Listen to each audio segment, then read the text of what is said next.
Romanos, capítulo de número 16, do 21 ao 27, tema de hoje, a doxologia final.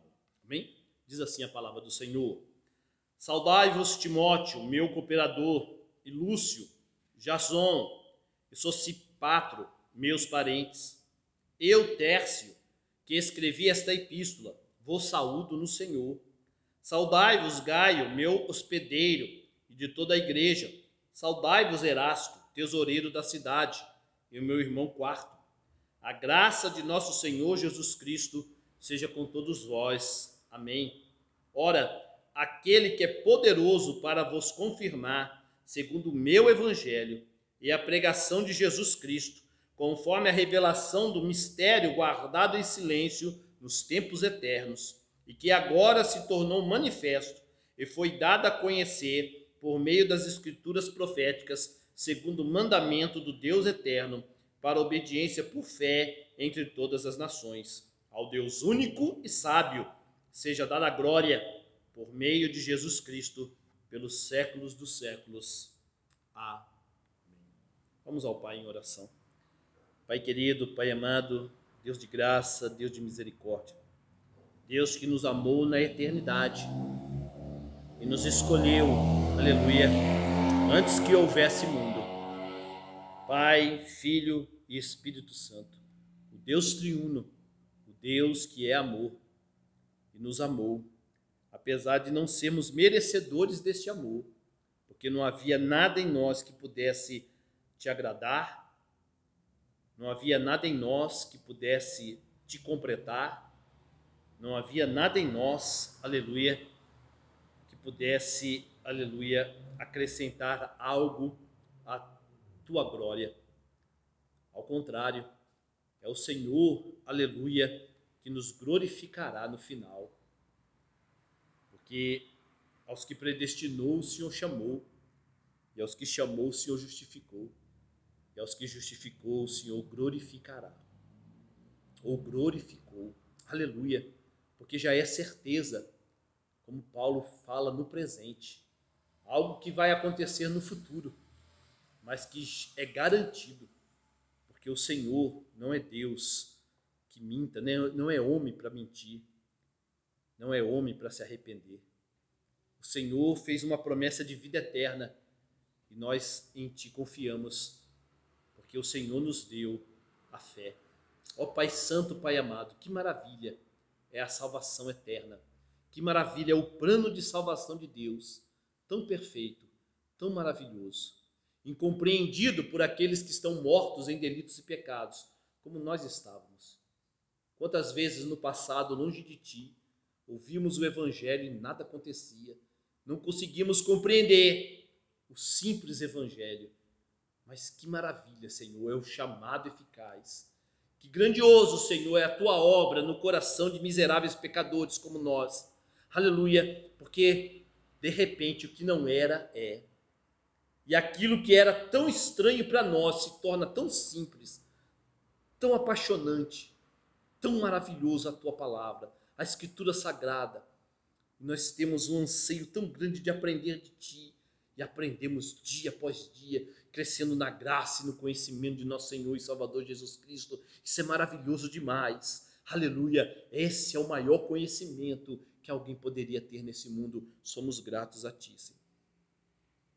Pela Tua infinita misericórdia, Senhor, chegamos agora ao fim do livro de Romanos. Quantas coisas aprendemos maravilhosas, ó Pai, que fortaleceu a nossa fé, que nos conduziu mais para perto de Ti, a comunhão e a compreensão de como o Senhor salva. Obrigado, Pai. Obrigado. Que o Senhor possa nos ajudar e até onde o Senhor permitir, que nós possamos pregar o Teu Evangelho e todo o Teu desígnio. É o que eu te peço, Pai, para mim e para os irmãos aqui, em o nome do Senhor Jesus. Enche-nos do Teu Espírito, Pai, em o nome de Jesus. Amém e amém. Podeis assentar, irmãos. Amém? Como eu comentei um pouquinho antes de começar a pregação, né? O interessante na carta aos Romanos é que o apóstolo Paulo conclui a carta concluindo, né? Ele vai concluindo e vai concluindo mais um pouco. Amém? Quando você pensa que ele irá terminar a carta, mais um pouco, inspirado pelo Espírito, ele volta a escrever. Amém? O contexto de hoje já é a terceira vez que ele, Paulo, dá a bênção apostólica. Amém? Nesse finalzinho aí. Mas agora, finalmente, ele vai terminar. Amém? Com uma doxologia que unifica toda a carta. Amém? Então, veja só como Paulo parece que está terminando. Romanos capítulo de número 15, versículo de número 32, Paulo fala bem assim: a fim de que ao visitar-vos pela vontade de Deus, chegue à vossa presença com alegria e possa recrear-me convosco. Então ele dá a bênção apostólica. E o Deus da paz seja com todos vós. Amém. E aí ele começa, aí ele se lembra, não, está faltando algo a mais. Eu tenho que falar dos meus cooperadores, daqueles que estão em Cristo. E porque estão em Cristo, eles fizeram algo. Aleluia. Então, Romanos 16, 20, ele pega e fala dessa maneira. Amém? Lá no versículo de número 20. E o Deus da paz em breve esmagará debaixo dos vossos pés a Satanás. Amém? A graça de nosso Senhor Jesus Cristo seja convosco. Mas aí ele pega e fala, não, ainda faltou algo. Faltou falar dos que estão comigo aqui agora, da igreja onde eu estou frequentando agora. Amém? Então é o texto que nós acabamos de ler. E lá no 24, no versículo 24, ele fala: a graça de nosso Senhor Jesus Cristo seja com todos vós. Amém. Mas aí ele fala, calma aí, ainda falta uma doxologia. Eu vou terminar a carta como eu comecei ela. Amém? E então ele fecha, finalmente, com o verso 27. Ao Deus único e sábio seja dada a glória por meio de Jesus Cristo, pelos séculos dos séculos. Amém. Então, no começo do capítulo 16 até o verso 16, irmãos, Paulo fala daqueles que em Cristo faziam parte da igreja. Amém? A sua família. Amém? Homens e mulheres que em Cristo, nunca fora dele, serviam uns aos outros e ajudavam no ministério de Paulo. No verso 17 ao 19, Paulo fala dos falsos doutores e das falsas doutrinas, irmãos falsos e mestres falsos, amém? E que esses deveriam ser notados e que a igreja deveria se afastar deles, porque se a igreja aceitasse eles perderiam a união que a verdade do evangelho traz à igreja.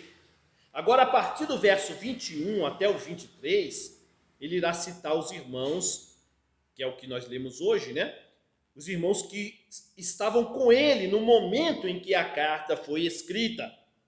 Irmãos que testemunham e concordam com tudo que Paulo escreveu.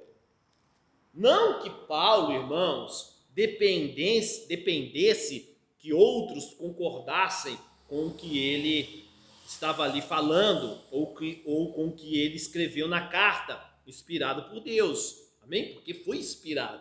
Ele não precisava do conselho de ninguém. Amém? Foi uma inspiração, foi inspirado que ele escreveu pelo Espírito Santo, por Deus. Mas ele escreve como que com alegria no coração. Amém? Ele fala daqueles que ele conheceu, Febe, Áquila, Priscila e tantos outros, falando o que eles fizeram no Senhor pela igreja e por ele mesmo, Paulo, amém? E agora ele fala com alegria, eu não estou sozinho, há irmãos à minha volta, amém? Eu estou escrevendo essa carta para a igreja de Roma, mas eu estou no meio, no seio da igreja visível, há irmãos aqui comigo, amém? Enquanto eu escrevo essa carta, aleluia, inspirada por Deus. Então Paulo, ele escreve com alegria, e ele cita os irmãos indicando que ele não estava sozinho. Vá para o verso 21 e 22, irmãos, vamos ler de novo. Diz assim, saudai-vos, ou seja, olha, a igreja que está comigo aqui vai saudar vocês, amém? Olha, estão comigo aqui, né? Saudai-vos Timóteo, meu cooperador, e Lúcio, Jasson, e Sosipatro, meus parentes. Eu, Tércio, que escrevi esta epístola, vos saúdo no Senhor. Que coisa linda. O Então Paulo começa a citar, ele cita alguns parentes seus que foram alcançados por graça soberana, amém? Ele cita o pastor Timóteo, né? Cooperador com Paulo, importante no sentido, não que Timóteo era maior do que ninguém, mas ele iria escrever 2 cartas inspiradas, amém? A Timóteo mais à frente, amém? Ele cita o que chamamos de amanuense, amém? Por incrível que pareça, há pessoas que dizem que a carta não é paulina exatamente por esse versículo, né? Porque o texto fala bem assim, Eutércio, amém? Né? Como um parênteses, né? Eutércio, que escrevia essa epístola, vos saúdo no Senhor. Então, esse Tércio era o que as pessoas chamam de amanuense, amém? Ou seja, ele, Tércio, efetivamente escreveu com o punho dele a carta, amém? Não foi Paulo que escreveu com o seu punho, foi Tércio, amém? Né? Mas é Paulo que dita, amém, as palavras inspiradas, amém? Então, é isso que está acontecendo. Só que Tércio, qual era aquele nome daquele filme brasileiro? Eu nunca assisti aquele filme inteiro, mas eu sei que a história é assim. Acho que é Central do Brasil, que tinha uma mulher que escrevia cartas para as pessoas. Não sei se era isso. Acho que até Fernanda Montenegro, ela era profissional, só que na verdade o filme parece que é assim, ela fingia, ela escrevia a carta, mas nunca enviava, né? Só ganhava dinheiro, as pessoas que não sabiam escrever, né? Pedia para ela, era uma escritora profissional de carta, a pessoa ditava, ela escrevia, mas ela era tão perversa, né, na história do filme lá, que ela não enviava as cartas, nunca enviou, amém? Acho que é Central do Brasil, alguma coisa assim. Eu nunca assisti completo, mas eu já sei mais ou menos aí a sinopse do filme, amém? Então, Tércio, ele era um escritor, mas ele não era um escritor profissional, como a personagem do filme, amém? Ele era, eu, Tércio, que escrevi essa epístola, vos saúdo no Senhor. Ele era um crente, amém? Que fez por prazer de escrever a carta. Paulo está ditando, inspirado por Deus, e Tércio está escrevendo. É isso que está acontecendo aqui, amém? Então Tércio, ele se auto revela, né? Eu que estou escrevendo a epístola, amém? Que Paulo está de maneira inspirada ditando. Paulo cita Gaio, aquele que, como muitos naquele tempo, cediam suas casas como local de culto, amém? Né? Como ele fala aí, saudai-vos Gaio, meu hospedeiro, ou seja, ele estava hospedando a Paulo, amém? Paulo estava morando ele, e de toda a igreja, amém? Ou seja, a casa dele era um local de culto a Deus, era realmente um local da igreja visível, amém? Né? Muitos faziam isso ali naquele tempo, onde a igreja visível se reunia. Gaio era um desses, amém? Ele cita Erasto, que era tesoureiro. Paulo faz questão de falar a profissão dele. Erasto, tesoureiro da cidade, amém? Ou seja, alguém de grande importância humanamente falando. Mas isso, irmãos, não faz diferença para o Deus vivo, amém?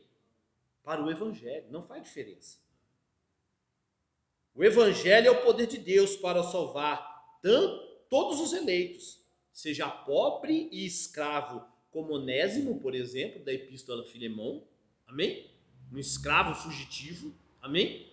O Evangelho foi o poder de Deus para salvar Onésimo, como é o poder de Deus para salvar, amém?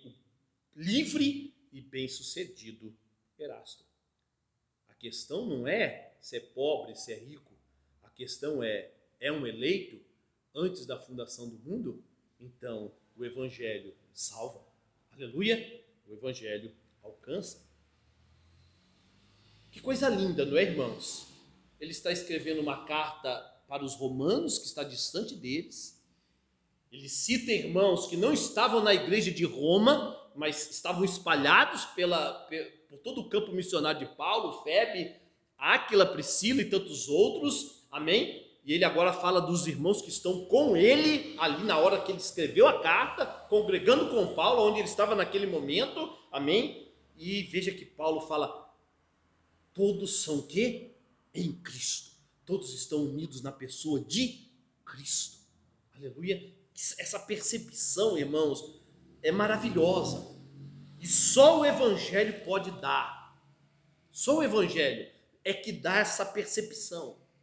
A igreja de Cristo pode estar separada geograficamente, distantes uns dos outros, geograficamente, mas ela é uma só em Cristo Jesus. A igreja de Cristo, aqueles que foram lavados e remidos pelo sangue do Cordeiro, aqueles que têm Jesus Cristo como único e suficiente Salvador, amém? Que fazem tudo para a glória de Deus e não roubam a glória de Deus. Essa é unida na pessoa de Cristo. E essa é a percepção que Paulo tem. Para Paulo não importam as barreiras, amém? Todos estão em Cristo, logo todos são da família dele. Aleluia, que coisa linda. Veja o verso de número 24. A graça de nosso Senhor Jesus Cristo seja com todos vós. Amém. Então você vê que Paulo, ele sempre termina, as cartas dele, a maioria das vezes, ele vai falar a graça de nosso Senhor Jesus Cristo. Você vai ver todas as cartas de Paulo, às vezes no início da carta e no fim ele vai falar a graça de nosso Senhor Jesus Cristo. Ele fala tantas vezes, ele começa as cartas dele e termina com essa saudação apostólica, falando a graça do nosso Senhor Jesus Cristo, que dá a impressão que a palavra graça aí é apenas, se a gente não tomar cuidado, fica parecendo que é apenas uma maneira legal de terminar uma carta, uma maneira bonita, de encerrar uma epístola. Não, longe disso. Paulo aí está escrevendo o quê? Inspirado pelo Espírito Santo. Por Deus. E o que Paulo está dizendo assim, quando ele fala assim, a graça de nosso Senhor Jesus Cristo seja com todos vós, é porque Paulo sabe que sem a graça de Cristo, sem a graça de Jesus Cristo, nada podemos. Por isso que ele deseja que a graça do Senhor Jesus esteja sobre vós. Não é para terminar bonito a carta, ele está desejando verdadeiramente. Fiquem firmes na graça de Deus. Que Deus possa encher vocês de graça. A graça, e somente a graça, é o fundamento da nossa salvação. Podemos afirmar. Vamos também falar da Escritura. Mas agora eu falo, a graça, somente a graça, é o fundamento da nossa salvação. E é a graça que vai nos preservar até o fim. Do começo ao fim. É graça. Efésios 2:8 fala, pela graça sois salvos, mediante a fé. E isso não vem de vós, é dom de Deus. Ou seja, o começo da salvação é pela graça, mediante a fé. Ou seja, que é dom de Deus. Amém? Começa pela graça. Amém?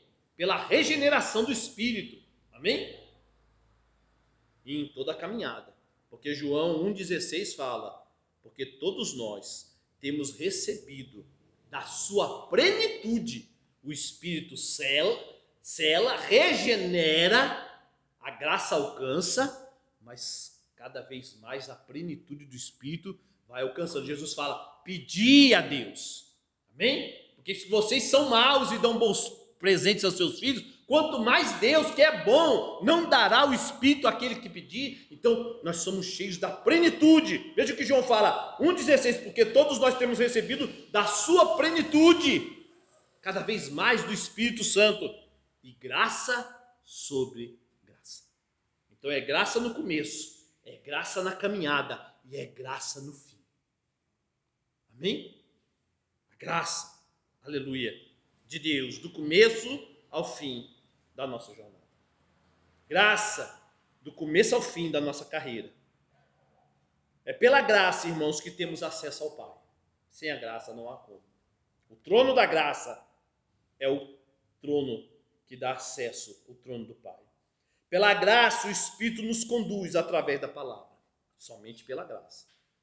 Pela graça é que Jesus nos chama de irmãos e podemos servi-lo como servos.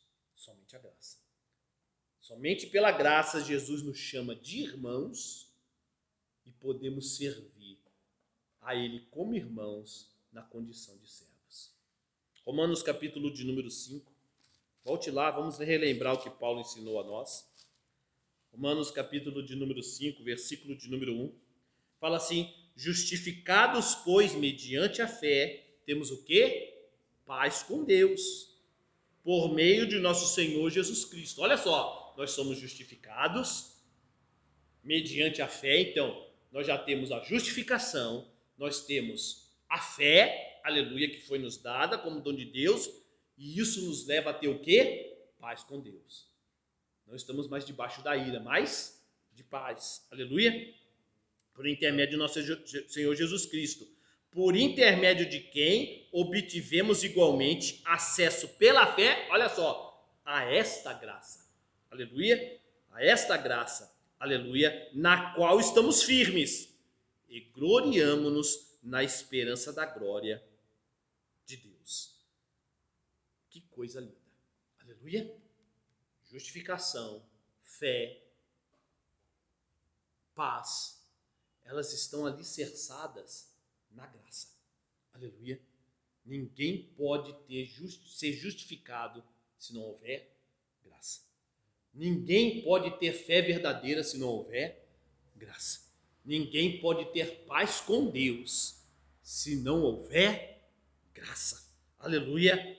Acesso pela fé a esta graça a qual estamos, a firmeza está na graça de Deus. Aleluia. Incondicional. Amém? Que não viu nada em nós. A graça é o alicerce da nossa salvação, é o fundamento da nossa salvação. Versículo de número 25, volte lá.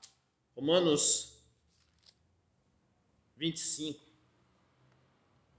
Paulo então começa a doxologia final. Ele fala bem assim: ora, aquele que é poderoso para vos confirmar, segundo o meu evangelho e a pregação de Jesus Cristo, conforme a revelação do mistério guardado em silêncio nos tempos eternos. A palavra poderoso aí poderia ser também capaz de fazer, amém? Mas o ideal mesmo é o que está aí, está poderoso nas suas? Amém? O ideal mesmo é poderoso. Ora, aquele que é poderoso para vos confirmar. Ou seja, irmãos, abre lá em Romanos capítulo de número 1, antes um pouquinho. Veja só, ora, aquele que é poderoso para vos confirmar. Romanos capítulo de número 1. Paulo vai usar a mesma palavra no grego aqui no capítulo de número 1 de Romanos, versículo 16 e 17. Veja só. Pois não me envergonho do evangelho, porque é o poder de Deus. É a mesma palavra. Usada lá para poderoso, é o que é usado aqui para poder de Deus. O evangelho é o poder de Deus. Aleluia. Para a salvação de todo aquele que crê. Primeiro do judeu e também do grego. Visto que a justiça de Deus se revela no evangelho, de fé em fé, como está escrito, o justo viverá por fé. Ou seja, o Deus vivo não apenas salva, mas ele sustenta até o fim. Ele é poderoso para confirmar. Ele salva e ele confirma a salvação. Amém? Ele não apenas é poderoso para salvar. Eu salvei, agora se virem. Não. Como infelizmente grande parte dos que se dizem crentes pensam hoje em dia. Não. O texto é claro. Ele é poderoso para vos Então lá no começo de Romanos ele fala, o evangelho é poderoso para salvar, e aqui no final ele fala, ele é poderoso para confirmar vocês até o fim. Aleluia. Glória a Deus por isso. O Deus vivo não apenas salva, mas ele confirma. A força, o poder não está em você. Amém? Mas em Deus que tem misericórdia de ti.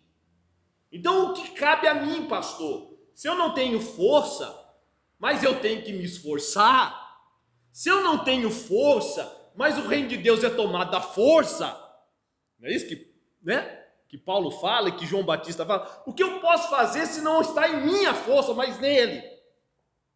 Segue o exemplo do escritor de Hebreus, que é o suficiente. O que o escritor de Hebreus fala? Abre lá em Hebreus 12, 2. Os paradoxos maravilhosos da Bíblia, né? Se eu tenho que tomar força, se eu tenho que me esforçar, mas não tem força em mim, é Ele que é poderoso e não eu, o que eu posso fazer? O escritor de Hebreus simplifica para nós, né? Ele fala bem assim, 12, 2. Olhando firmemente para o autor e consumador da fé, Jesus, o qual, em troca da alegria que lhe estava proposta, suportou a cruz. Quem suportou a cruz? Jesus Cristo. Não fazendo caso da ignomia, está assentado à destra do trono, ou seja, todo o poder me foi dado, nos céus e na terra. Ide por todo mundo, não depende de vós. Continua olhando para mim e faz o que eu estou te mandando. Aleluia, porque depende de mim. À destra do trono de Deus. Irmãos, mantenha seus olhos em Jesus. Amém? É o que basta. A graça de Deus te basta. Seja totalmente dependente dele e você vai vencer. E você vai tomar o reino de Deus à força. Apenas olhando para Cristo. Porque ele venceu. Porque ele é o corajoso. Porque é ele que amarra o inimigo, não é você. É porque é ele que saqueia. Ele é o vencedor. Aleluia. Ele que derruba as muralhas. Ele é o poderoso. Ele é Jesus. Olhe para ele. E você, aleluia, será vencedor. O texto diz ainda, veja que interessante a linguagem de Paulo, e a gente aqui tem que prestar bastante atenção, para a honra e glória do Senhor. Veja que Paulo fala aqui, ora, aquele que é poderoso para vos confirmar, segundo o meu evangelho. Interessante, né? Porque lá, veja só, irmãos, lá em Gálatas, Paulo fala assim, se alguém vier trazer, mesmo que um anjo dos céus, ou até mesmo nós, Paulo fala dele, trouxer outro evangelho diferente do que esse que você ouviu da nossa boca, seja anátema.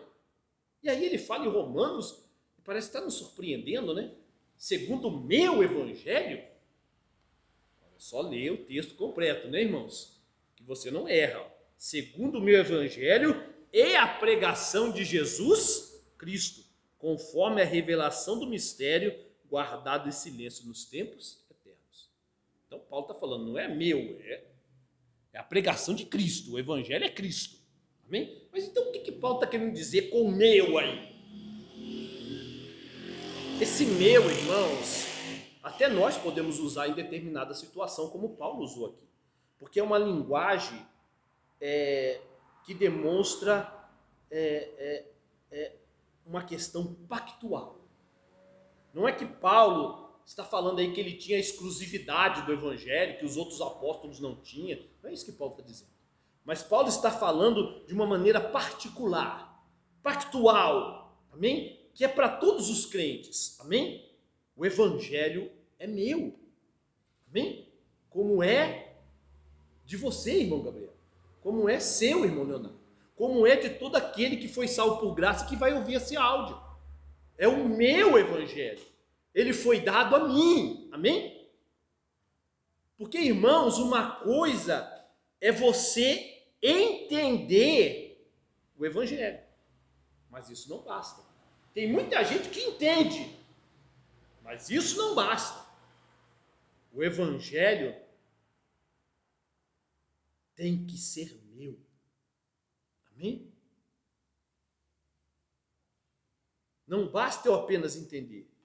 O evangelho tem que ser meu pessoalmente. Amém?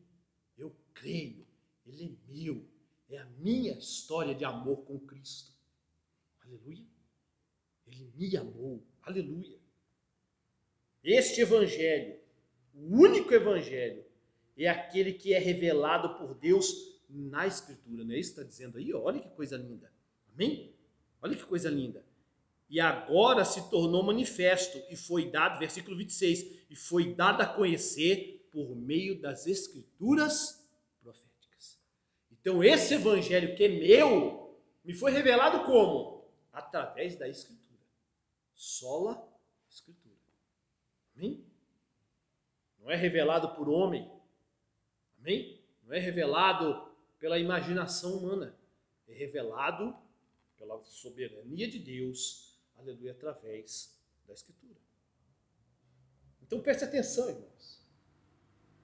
Para reforçar mais. Não adianta saber que Deus salva. Amém? Uma unidade salva. Todo mundo sabe, Deus salva, o diabo mata, né? Todo mundo tem mais ou menos essa noção. Amém? Mas não adianta saber que Deus salva. Se Ele não for o meu Salvador pessoal. Por isso que Paulo está falando do meu Evangelho. O meu Deus. Amém? O meu Senhor. Eu sou dele e ele deve ser meu. Amém? É como está lá em Cantares de Salomão. O meu amado é meu e eu sou dele. Essa é a linguagem, esse é o relacionamento pessoal. Amém? O Espírito testifica com o nosso Espírito que nós somos o quê? Filhos de Deus. Por quê? Porque Jesus morreu por mim. Ele é o meu Salvador. Amém?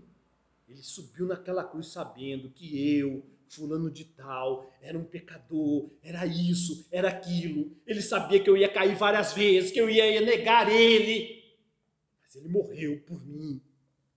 Amém? Ele é o meu Salvador. Ele é meu amado. E eu sou amado dele. Ele me amou primeiro. E eu agora amo a ele, porque ele me amou. Isso é salvação. Aleluia. Mas também tem um caráter que é exclusivo de Paulo e dos apóstolos. Amém? Tem esse caráter que é igualitário a todos os cristãos.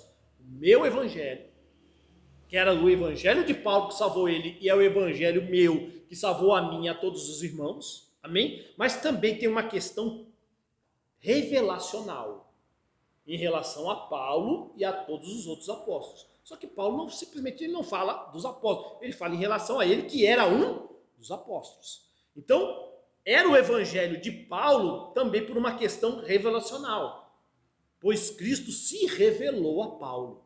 Amém? Por isso Paulo era um apóstolo. Amém? Abre lá em 1 Coríntios 11, 23. Então, algo que é igualitário, mas é exclusivo dos apóstolos também, que Paulo está citando aí. Coríntios 11, 1 Coríntios 11, 23. Paulo fala assim, porque eu recebi do Senhor. Então, Paulo tinha recebido, né? Isso aqui é a famosa frase da ceia. Amém? Mas Paulo, ele não escreve dele. Amém? Ele não escreve simplesmente por escrever. Ele recebeu pessoalmente do Cristo ressurreto. Amém? Porque eu recebi do Senhor o que também vos entreguei, que o Senhor Jesus, na noite que foi traído, tomou o pão. Amém? Ele viu o Senhor. Amém? Ressuscitado. Ele, Paulo, foi ao terceiro céu. Amém? Ele viu o Senhor no caminho de Damasco. Ele, pela misericórdia de Deus, inspirado pelo Espírito, fala que foi ao terceiro céu. Ele viu o Senhor. E esta é a credencial máxima para o apostolado. Amém? Então ele fala o meu evangelho porque foi revelado a mim para que eu pudesse pregar, amém, aos gentios, aos eleitos, a toda criatura.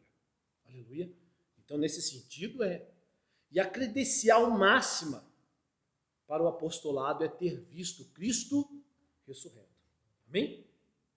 Então, irmãos, existe apóstolo nos dias de hoje? Não.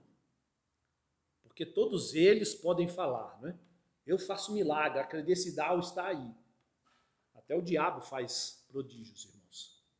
Apocalipse fala que ele vai fazer descer fogo do céu. Quando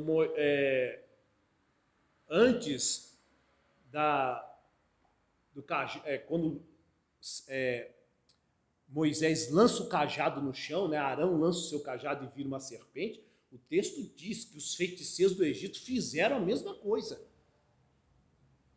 Eles fizeram um prodígio também. Só que a magia negra deles, de Satanás, porque a serpente do cajado de Arão, né, de Moisés, engoliu as serpentes dos feiticeiros do Egito. Mas Satanás vai fazer descer fogo do céu, diz Apocalipse. Amém? Vai curar. Não, a credencial do apóstolo não é fazer milagres. Era também, mas é ter visto Cristo ressuscitado.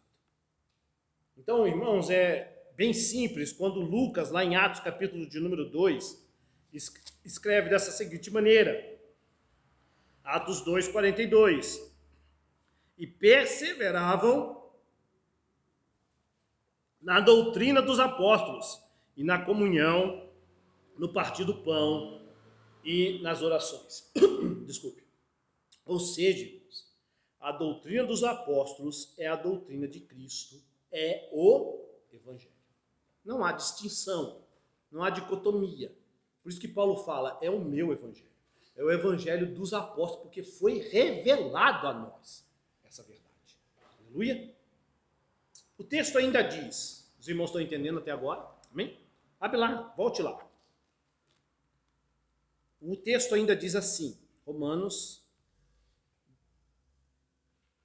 diz assim. Ora, aquele que é poderoso para vos confirmar, segundo o meu evangelho, é a pregação de Jesus Cristo. Ou seja, a propagação da história de Cristo, ou seja, o evangelho. Paulo está falando, é a pregação, é a propagação de Jesus Cristo, aleluia, que é o evangelho. Ou seja, esse evangelho é poderoso para salvar, pelo poder da salvação. Ou seja, ele salva, não é? E confirma até o fim. Como? Como é que Deus salva e confirma até o fim? Amém? Pela pregação do evangelho. É assim que Deus salva. Ele salva e confirma até o fim pela pregação do evangelho. Graça e paz, irmã Rosana. Amém? É assim que Deus faz. A pregação de Jesus Cristo é o fundamento da salvação. A gente falou, né? A graça é o fundamento, mas pregar a Jesus Cristo é também o fundamento da salvação. Se você não prega Jesus, não há como haver salvação. Aleluia? Por isso que ele fala, amém? Segundo o meu evangelho e a pregação de Jesus Cristo. Olha, irmãos, não é à toa. E é por isso que nós estamos nessa condição de hoje em dia. Se é o evangelho que salva, se é o evangelho, se Deus poderoso salva pela pregação do evangelho e mantém firme a igreja pela pregação do evangelho até o fim, confirma até o fim, não é à toa que Satanás iria o quê? Tirar a pregação do evangelho dos púlpitos. Satanás tem enchido os púlpitos com seus filhos. Essa é que é a verdade. Principalmente no Brasil. E a pregação do evangelho que confirma até o fim, que é a maneira como Deus poderoso salva o seu povo, aleluia, tem perdido espaço para autoajuda, para piadinhas, para discursos motivacionais, para música, para teatro. Infelizmente, uma multidão anda segundo aquilo que elas acham que é o evangelho. Porque não há tempo para pregar o evangelho. Então elas acham, elas criam o evangelho, segundo aquilo que elas criam no seu coração orgulhoso. Todo mundo é evangélico. Você vai na igreja, você faz o quê? Não, lá teve uma discoteca, é noite da discoteca, é noite do bolo, é noite disso, é noite da campanha. Mas você é evangélico? É. O que Cristo fez por você? Ah, não sei. Vamos aprender a doutrina de Cristo. Não gosto de doutrina, eu sou só um cristão. Isso é Satanás iludindo milhões. Irmãos, eu estou falando muito isso nas últimas pregações e em conversas com os irmãos. Se você não sabe quem é Jesus, e o que ele faz, ou fez, e faz, segundo as escrituras sagradas, proféticas, segundo o Evangelho, a história de Cristo, se você não sabe quem ele é, o que ele fez, você não é salvo. Melhor, vou formular melhor. Se você sabe errado, se o Jesus que você inventou no seu coração não é o Jesus da Bíblia, se o Jesus ensinado para você não é o Jesus da Escritura, você não é salvo. Abre lá em 2 Coríntios, capítulo de número 5. Paulo tinha todo um cuidado com isso. 2 Coríntios, capítulo de número 4, versículo de número 5.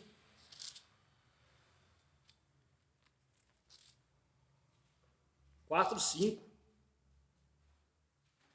Porque não nos pregamos a nós mesmos, mas a Cristo Jesus como Senhor, e a nós mesmos como vossos servos, por amor de Jesus.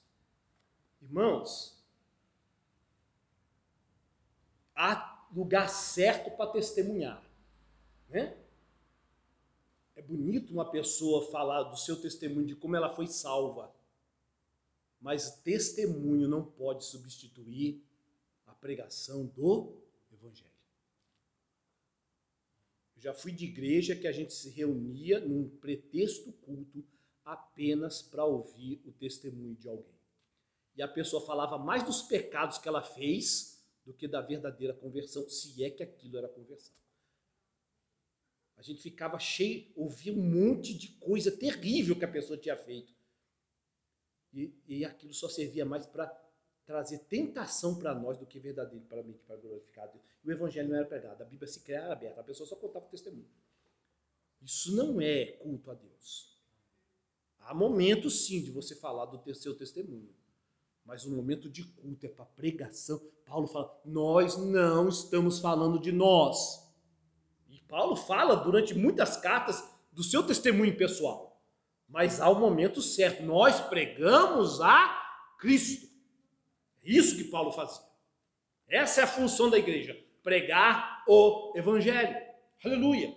2 Coríntios, capítulo de número 2, versículo de número 17, olha o que Paulo fala. Porque nós não estamos como tantos outros, mercandejando a palavra de Deus. Antes, em Cristo, é que falamos na presença de Deus com sinceridade da parte do próprio Deus. Veja o cuidado de Paulo. Nós não estamos usando a palavra de Deus para fazer comércio. Quantos são nos dias de hoje que simplesmente estão usando a palavra de Deus para fazer comércio? O absurdo é tão grande. Agora eu vou falar dos reformados. Conferência tal. A conferência é em Mogi. Nomes famosos. Aí você vai lá, tá bom. Eu quero assistir a conferência. O senhor precisa comprar o pacote. Não, mas não preciso ir no hotel porque eu moro em Mogi. Sabe qual é a resposta que vão dar para você? Não, a gente não consegue vender separado do pacote. É isso que acontece. Vários irmãos testemunhando isso. Congresso em tal cidade. Não, mas eu moro na cidade, eu não preciso ficar no hotel. Eu só quero ir só para ouvir os grandes pregadores. Sabe qual é a resposta? Não, só vende o pacote. Isso é fazer comércio da palavra de Deus. Isso está acontecendo em muitos lugares aí, com pregadores famosos aí que se dão a isso. Paulo não fazia isso. Irmãos, o que sustenta, o que mantém a igreja de pé é a pregação do Evangelho. Atos, capítulo de número 20 e 27. O que mantém uma igreja de pé, quando eu falo de pé, não é que ela vai ficar visivelmente, vai crescer, não, irmão. Estou falando do povo de Deus viver uma vida de piedade. Porque tem muita igreja gigante aí, todo mundo morto, todo mundo dormindo. Amém? O que mantém uma igreja de pé é a pregação do Evangelho.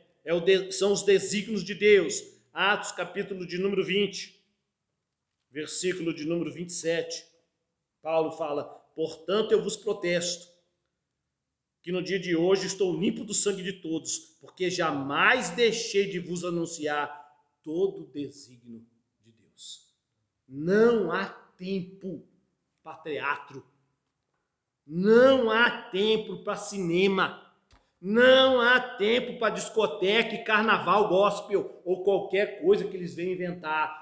Tem que se pregar o Evangelho dia após dia, todo o desígnio. É isso, porque é assim que Deus, o Todo-Poderoso, salva e mantém, confirma os seus eleitos. Aleluia.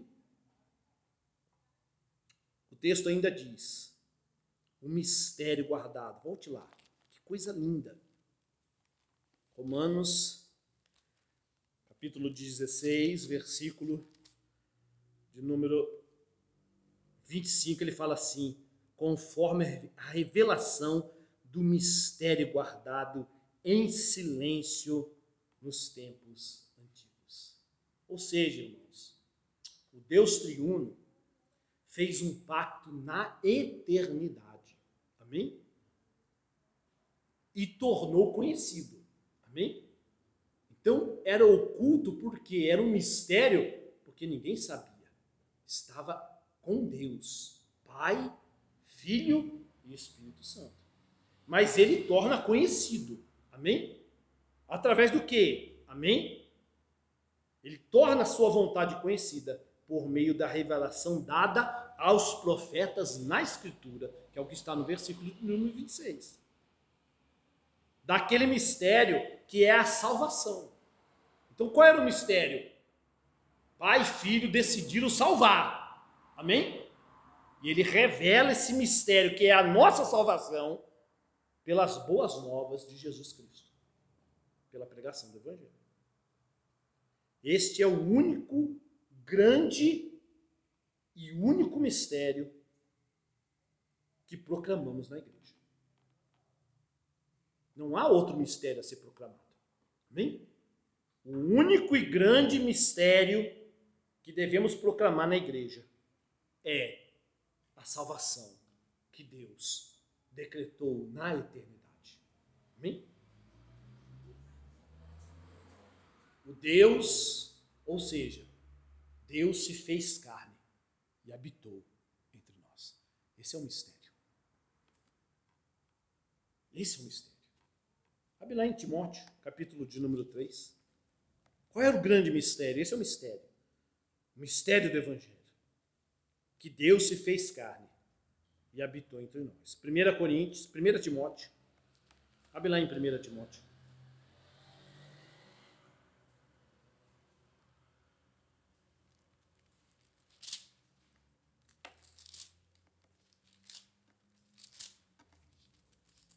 Primeira Timóteo, capítulo de número 3, versículo de número 15. Olha que coisa linda. Para que, se eu tardar, fique ciente de como se deve proceder. Olha só, irmãos, que coisa linda isso aqui. Como se deve proceder na casa de Deus, que é a igreja do Deus vivo, coluna e baluarte da verdade. Parece que Paulo está falando assim: olha, você tem que se vestir assim. Paulo não está falando disso. A igreja deve o quê? Proceder. Qual é o procedimento da igreja? É a pregação dessa verdade. Paulo não está falando: as cadeiras têm que ficar nessa posição, é assim que vocês devem proceder. Há outros textos que Paulo fala sobre isso, mas aqui Paulo está especificando qual é o proceder, qual é a vida da igreja, o que a igreja prega, porque ela é a coluna e baluarte da verdade. Qual é o proceder seu, Timóteo? Quando você for pregar, pastor Timóteo, ele fala, amém? Evidentemente, grande é o mistério da piedade, aquele que foi manifesto na carne, foi justificado em espírito, contemplado por anjos, pregado entre os gentios, crido no mundo, recebido na glória. É Cristo. Cristo é esse mistério. Deus se fez carne na pessoa do seu Filho unigênito, a segunda pessoa da Trindade. Fica bem claro, irmãos, no texto, que mistério aí nada tem a ver com novas revelações, com novas profecias ou profetadas. Né? O homem do raio-x nos olhos, quanta gente enganada com isso. Venha, o profeta vai revelar o mistério que está oculto na sua vida. Heresia, sinagoga de Satanás, bode, falso profeta. O mistério que Paulo está falando aí não tem nada a ver com algo que só alguém sabe e vai revelar. Já nos foi revelado. Era mistério porque estava com Deus, mas Deus já nos revelou. Aleluia, revelou aos seus pequeninos. Não revelou aos poderosos. Ó Pai, Jesus fala, graças te dou porque revelaste isso aos seus pequeninos. Amém? Aos seus pequeninos, aqueles que o Senhor escolheu. Foi revelado a eles. Aleluia. Não tem nada a ver com esse tipo de mistério que é muitas vezes falado em igrejas aí. Mas com aquilo que foi revelado apenas e suficientemente nas Escrituras. Amém? Na palavra de Deus, como o texto fala, nas Escrituras proféticas. Vamos ler de novo? É isso, o mistério é esse. Não tem nada a ver com novas profecias. O mistério guardado em silêncio nos tempos eternos, e que agora se tornou o quê? Versículo 26, manifesto, e foi dado a conhecer como? Por meio das Escrituras proféticas. Aleluia, glória a Deus. Preste atenção, irmãos. Todo o plano da salvação foi decretado, decidido na eternidade. Depois nós vamos reforçar isso. Ninguém sabia. Por isso sim, um mistério. Mas já nos foi revelado. E quem nos revelou? Abre lá, vamos mais profundo aí nisso aí. João 1:18.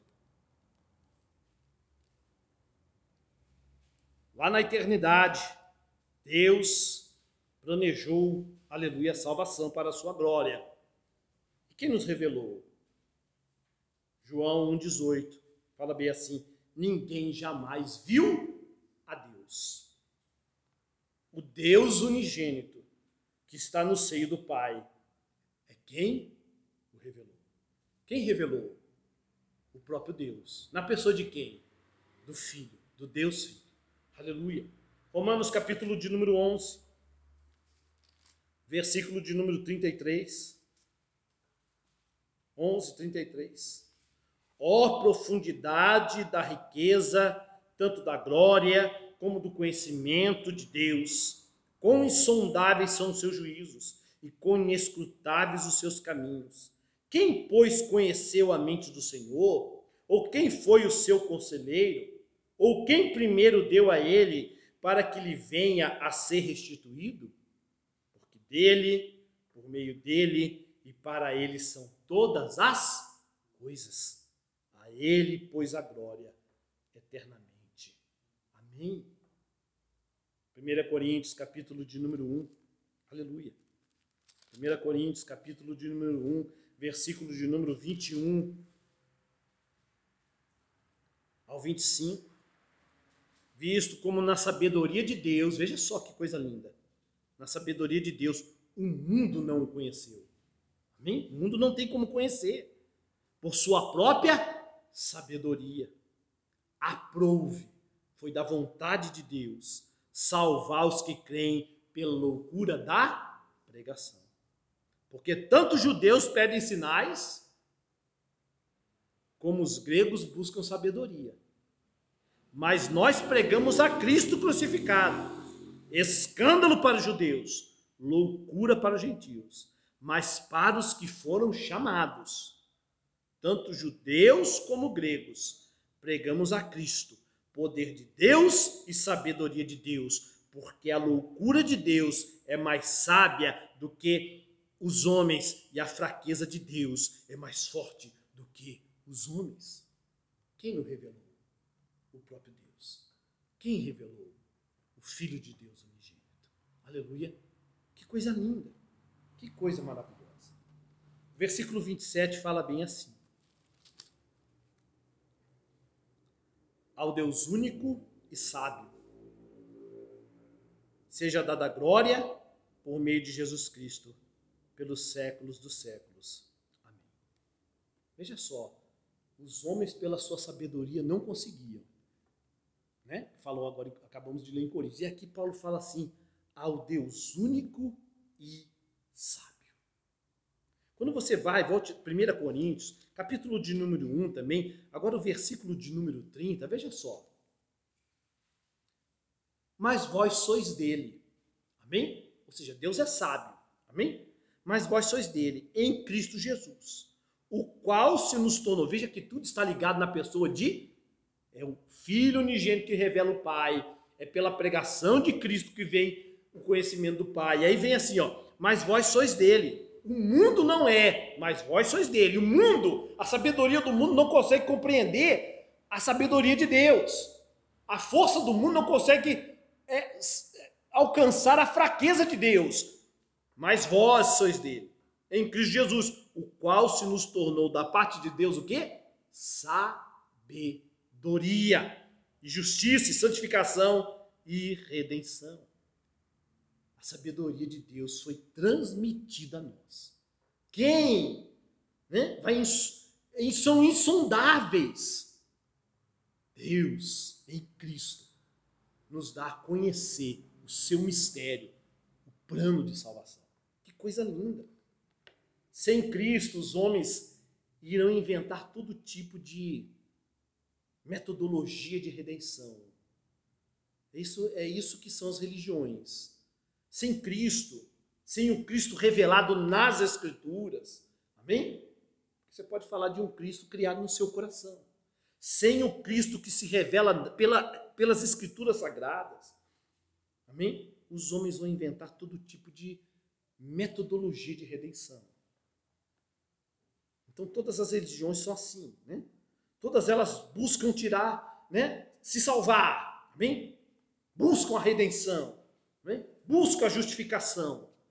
Através do quê? Através de obras, através de boas obras, entre aspas, que o pecador possa fazer. São as religiões. Eles não conhecem a Deus, eles não conhecem o quê? A graça de Deus. Então eles vão falar, como nós vamos nos salvar? Calma aí, eu acho que é assim. Vamos fazer assim. Ah não, calma aí, eu acho que é assado. Vamos fazer assado. Não, eu acho que é isso. Vamos fazer isso. E eles fazem isso por quê? Porque não conheceram a Deus. Não conhecem nem são conhecidos por Ele. Estão em trevas. Abre lá em Isaías 59. Essas são as religiões. Se Deus não se revelar na pessoa de Cristo, pela pregação do Evangelho, através da Escritura Sagrada, os homens não irão encontrá-lo com as suas metodologias de redenção. Isaías 59, versículo de número 9. Por isso está longe de nós o juízo, 59, 9. O juízo e a justiça não nos alcança. Esperamos pela luz. Veja só, esperamos pela luz. Amém? E eis que há só trevas pelo resplendor, mas andamos na escuridão. Apalpamos as paredes como cegos, sim, como os que não têm olhos. Andamos apalpando, tropeçamos ao meio-dia, como nas trevas, e entre os robustos somos como mortos.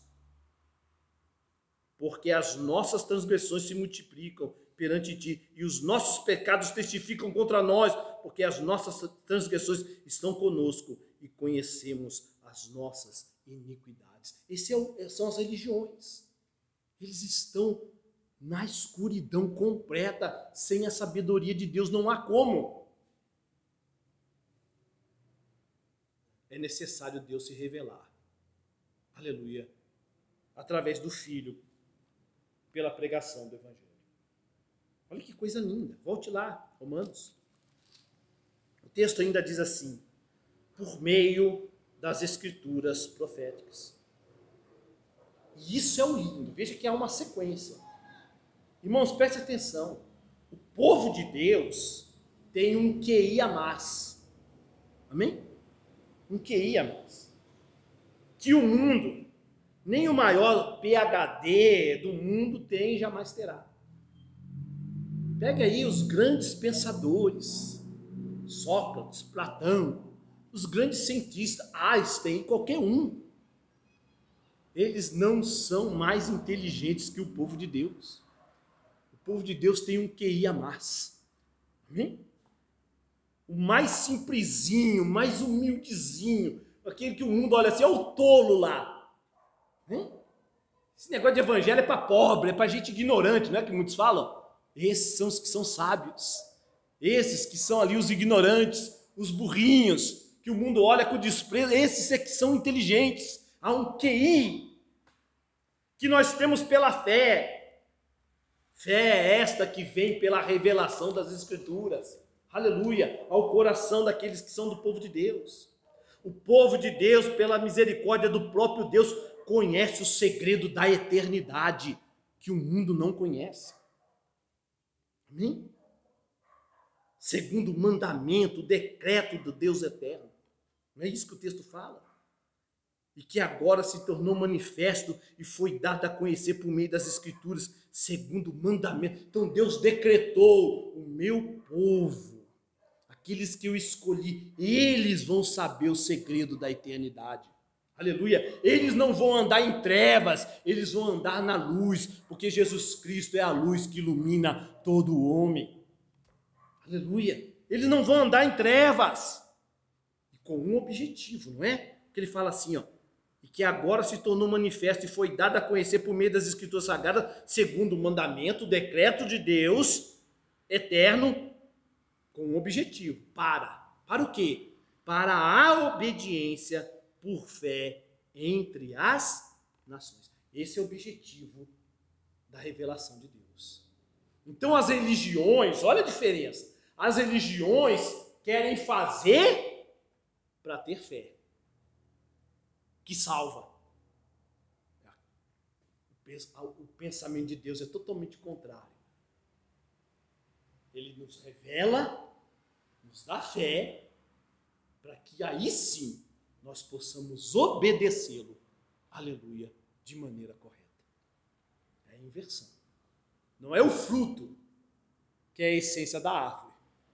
O fruto é a evidência de que a árvore está. Não é a sua obra ou as suas obras que te salvam. Se a sua obra é aceita por Deus, é porque é evidência que você está vivo em Cristo Jesus. O texto ainda diz que o Deus é eterno, mas ele também que Deus é sábio, mas que ele também é eterno.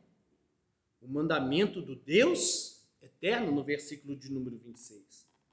Ou seja, todo o plano da salvação, por graça, mediante a fé, do seu povo eleito, foi decretado na eternidade. Então preste bem atenção nisso, irmãos. Não existe plano B, nem plano C, mas um só plano eterno, perfeito, porque Deus é perfeito. Então preste bem atenção, que isso aqui às vezes choca muitas pessoas. A queda de Satanás, a queda do homem em Adão, amém? O representante federativo da humanidade, estavam no plano. Não pegou Deus de surpresa. Estava no plano, porque Deus é perfeito. A escolha de Abraão, e por meio dele, o descendente que é Cristo, amém? Viria através e por meio de uma nação escolhida, no caso Israel, estava no plano. E a igreja não foi um acaso. Israel, como muitos às vezes pregam, Israel falhou, então Deus tem que botar a igreja. Não! A igreja não foi um acaso que foi introduzido, né? Como muitos algumas linhas dispensacionalistas falam. Amém? Uma nova maneira de salvar. Não! A igreja não foi um acaso introduzido porque Israel falhou. Não, a igreja, a salvação dos gentios, sempre esteve no plano. Ele fala, Abraão, em ti serão benditas todas as famílias da terra. Sempre esteve no plano de Deus a salvação dos seus eleitos entre todas as nações. Paulo falando sobre isso lá em Gálatas, sabe lá em Gálatas, capítulo de número 3, que coisa linda. Gálatas, capítulo de número 3. Paulo falando sobre isso, fala bem assim, versículo de número 6. É o caso de Abraão, que creu em Deus, e isso lhe foi imputado para a justiça. Sabei, pois, que os da fé é que são filhos de Abraão. Ora, tendo a Escritura previsto que Deus justificaria pela fé a quem? Os gentios. Preanunciou o evangelho a Abraão. Em ti serão abençoados todos os povos, de modo que os da fé são abençoados com o crente Abraão. Abre lá em Lucas, capítulo de número 24, Evangelho de Lucas. Aleluia. A salvação nossa, irmão, dos gentios, de nós aqui dessa noite, já estava no plano de Deus, não foi um acaso. Amém? Lucas, capítulo de número 24, versículo de número 44, diz bem assim, Lucas 24, 44. Amém? A seguir, Jesus lhes disse, são estas palavras que eu vos falei, estando ainda convosco. Importava que se cumprisse tudo que de mim estava escrito na lei de Moisés, nos profetas e nos salmos, as escrituras proféticas, que Paulo fala lá em Romanos.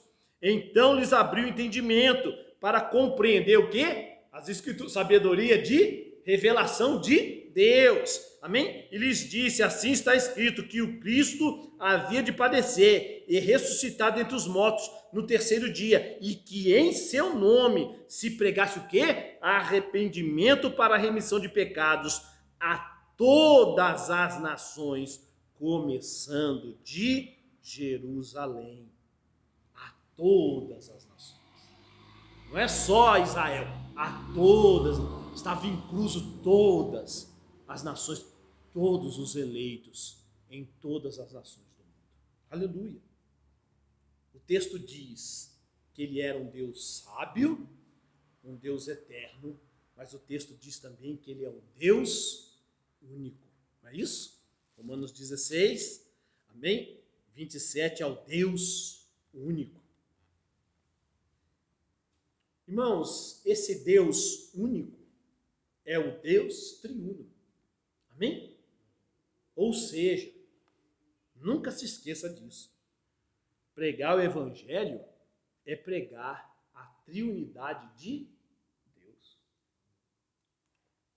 Paulo vai terminar a carta como ele começou.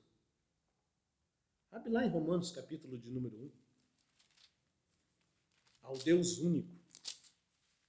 Então, pregar o evangelho é pregar a triunidade de Deus. Não tem como escapar. Olha o que Paulo fala, que coisa linda, né? Veja como a gente tem que... por isso que a pregação expositiva é tão maravilhosa, porque você prega com calma, né? Fala assim, ó, Paulo, servo de Jesus Cristo, Romanos 1, chamado para ser apóstolo, separado para o evangelho de Deus. Lá ele fala assim, o meu evangelho. A gente já explicou porque ele fala o meu evangelho, né? Aqui já é diferente, ele fala o evangelho de Deus, porque aqui Paulo quer apontar para um aspecto importantíssimo. Quando ele fala o evangelho de Deus, aí ele vai, essa palavra Deus está incluindo unicamente a primeira pessoa da Trindade. Amém? Como a gente sabe disso, pastor? Será que ele não está falando no sentido completo do Deus triuno? Não, porque ele fala bem assim, ó, o evangelho de Deus, ou seja, o evangelho do Pai. Porque ele fala assim, ó, o qual foi por Deus, aí é Pai, tá? O qual foi pelo Pai, outrora prometido por intermédio dos seus profetas nas Sagradas Escrituras. Não é a mesma coisa que Paulo fala lá? As Escrituras proféticas? Ele está terminando a carta como ele começou. Amém? Mesma linguagem, né? Mesmo sentido. Amém? O qual foi por Deus, no caso aí é o Pai, o qual foi pelo Pai outrora prometido por intermédio dos seus profetas nas Sagradas Escrituras, com respeito a seu Filho. Então Deus aí, no primeiro versículo e no segundo, é Pai, porque é em relação ao seu Filho. Então Paulo aqui está usando a primeira pessoa da Trindade, o Evangelho do Pai. Amém? Que foi anunciado pelos profetas nas Sagradas Escrituras. A mesma coisa que ele fala no final de Romanos. A respeito de quem? Do seu Filho. Então o Pai e o Filho. O Evangelho é do Pai. Amém? E ele vem através do quê? O plano de salvação, a boa nova do Filho. Amém? E aí continua, olha que coisa linda. Com respeito ao seu Filho, o qual, segundo a carne, veio da descendência. Veja só. Com respeito a seu Filho, ou seja, o Filho de Deus, o Deus encarnado, que segundo a carne veio da descendência de Davi, 100% Deus e 100% homem. Que coisa linda, né? Está falando da segunda pessoa da Trindade, Jesus Cristo. Ele é o Filho de Deus. Quando Jesus se colocou na posição de Filho de Deus, o que os judeus queriam fazer com ele? Apedrejá-lo. Por quê? Porque ele se fazia igual a... Não é que ele se fazia, ele era. No Evangelho de Marcos, Caifás fala, tu és o Filho de Deus eterno? E Jesus fala, eu sou. E o que Caifás fala? Rasgou, eis a blasfêmia. É réu de quê? De morte. Por quê? Cegos, totalmente cegos, eles achavam que Jesus estava o quê? Blasfemando. Mas Jesus não estava blasfemando, ele é Deus, mas ele também é da descendência de Davi, ele também é homem. Esse é um mistério do Evangelho, um mistério que já nos foi revelado, aleluia. Ele fala assim, ó, e foi designado o Filho de Deus com poder, segundo, olha só, irmãos, o versículo de número 3 fala, com respeito ao Filho, porque ele sempre foi o Filho o quê? Unigênito, que se fez carne. E aí no 3 fala assim, e foi designado Filho de Deus com poder. Mas calma aí, ele já não é o Filho? Como é que agora ele foi designado com poder? Porque ele, como homem, morreu, mas ressuscitou. E agora, com poder, pelo Espírito, porque fala assim, ó, foi designado Filho de Deus com poder, segundo o Espírito da verdade. Ou seja, ele morreu, ressuscitou, e agora com poder, o Espírito, a terceira pessoa da Trindade. Aleluia. Ou seja, pela ressurreição dos mortos, a saber, Jesus Cristo, nosso Senhor. Ou seja, ele ressuscitou e o Espírito Santo, terceira pessoa da Trindade, aplica essa obra, aleluia, sobre todo o povo de Deus. Aleluia. Ele nunca deixou de ser filho, mas ele se fez homem e quando ele morreu e ressuscitou, há poder nessa obra maravilhosa. Justificação, salvação. E quem é que vai aplicar isso? O Espírito de Santidade. Que aí, na maioria das Bíblias, está em letra minúscula e é um grande erro. Amém? É em letra maiúscula. Paulo aí está falando do Deus triuno. O Evangelho do Pai, manifesto na pessoa do Filho e aplicado ao coração do povo de Deus, com poder para salvar pelo Espírito. É isso que Paulo está falando. Amém? Glória a Deus. Que coisa linda. Já estamos indo para o fim, irmãos. E o texto ainda diz, seja dada a glória, não é isso? Aleluia. Então o Evangelho, pregar o Evangelho é pregar a triunidade de Deus. Mas o 27 fala assim, o versículo 27, ao Deus único e sábio seja dada glória por meio de Jesus Cristo, pelos séculos dos séculos. Irmãos, preste bem atenção. Deus planejou na eternidade a salvação do seu povo, um plano perfeito de salvação, que incluía todas as coisas. Não existe plano B, nem plano C, é um plano único. Mas com um objetivo final, que é a sua glória. Deus busca a sua glória. Amém? E nós seremos participantes dessa glória de Deus. Mas glória é dele. Seremos participantes. Amém? Mas a glória é dele.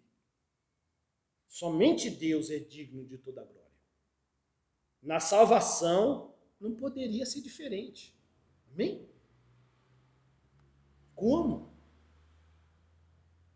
Porque Deus amou o mundo e deu seu Filho unigênito para todo aquele que crê, não pereça, mas tenha vida eterna.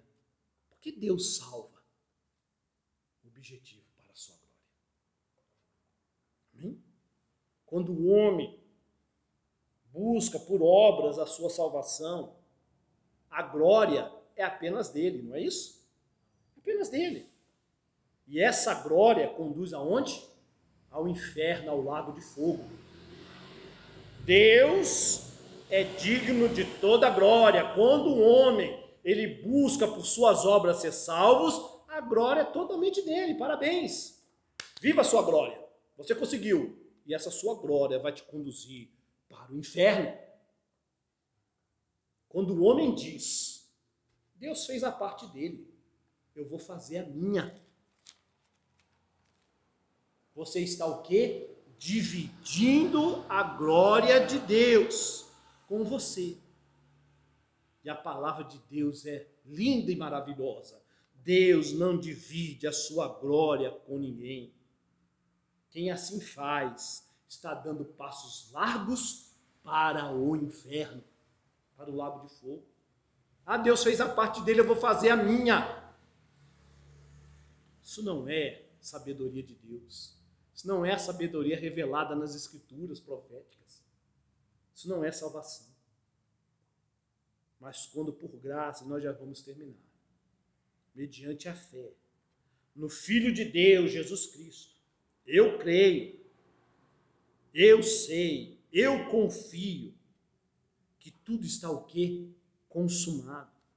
Que nada depende de mim, nem dependerá.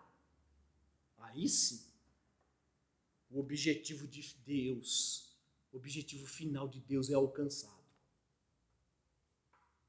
Por isso que Isaías fala, e Jesus viu o fruto do seu doloroso trabalho. Qual é o fruto do trabalho? Sou eu, sou você, somos todos nós aqui e todos aqueles que professam toda a glória, toda a honra seja dada a Deus na pessoa de Cristo Jesus. Aleluia! Ele fez toda a obra, ele teve misericórdia, eu nada posso fazer. Deus, eu venho a ti com o cordeiro que tu me deste, Jesus Cristo, porque nada eu tenho para te dar, a não ser aquilo que tu me deste. Aleluia! É assim que nós vamos glorificar a Deus. Quando alguém crê dessa forma, quando alguém chega a esse conhecimento que a sabedoria de Deus não vem do homem, é o Deus sábio que entrega a nós através da revelação da Escritura, aí Deus, aleluia, é glorificado. E assim será para todo sempre, pelos séculos dos séculos. Levante-se, vamos orar. Amém? Em nome do Senhor Jesus.